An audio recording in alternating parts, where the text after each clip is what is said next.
चंद्रपूर महानगरपालिका निवडणूक ऐन उंबरठ्यावर आली असताना आता प्रत्येक प्रभागात उमेदवार नागरिकांपर्यंत पोहोचण्याकरिता जीवाचे रान करीत आहेत।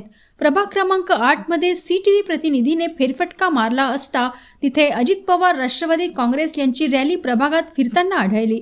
या रॅलीत राष्ट्रवादी काँग्रेसचे उमेदवार प्रेमिला बावने, संगीता वाढई आणि अभिनव देशपांडे हे एकत्रित मतदारांशी संवाद साधत होते।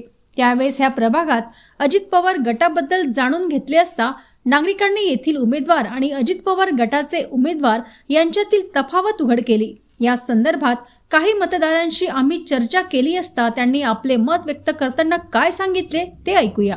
मी सुमित्रा आवारी आहे आणि वार्ड क्रमांक 8 मध्ये सौ संगीताताई वाळई आणि प्रेमिलाताई बावने आणि अभिजित दादा देशपांडे हे वार्ड क्रमांक 8 मध्ये उभे आहे।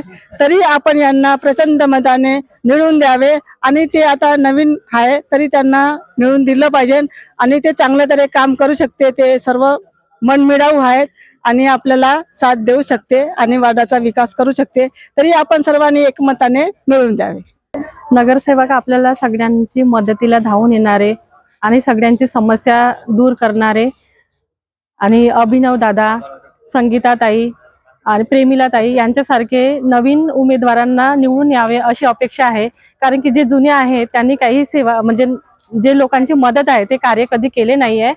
कार्याला हे लोक कसे धावून येतात आणि नवीन लोकांना चान्स मिळाला पाहिजे त्याच्यासाठी यांनी निवडून आले पाहिजे। सर्वत्र राजकीय वातावरण तापले असताना आणि काँग्रेस आणि भाजपा मधील अंतर्गत गटबाजी उघडकीस आली असताना लोकांची सहानुभूती नेमकी कुणाकडे जाते ते बघणे औत्सुक्याचे ठरेल।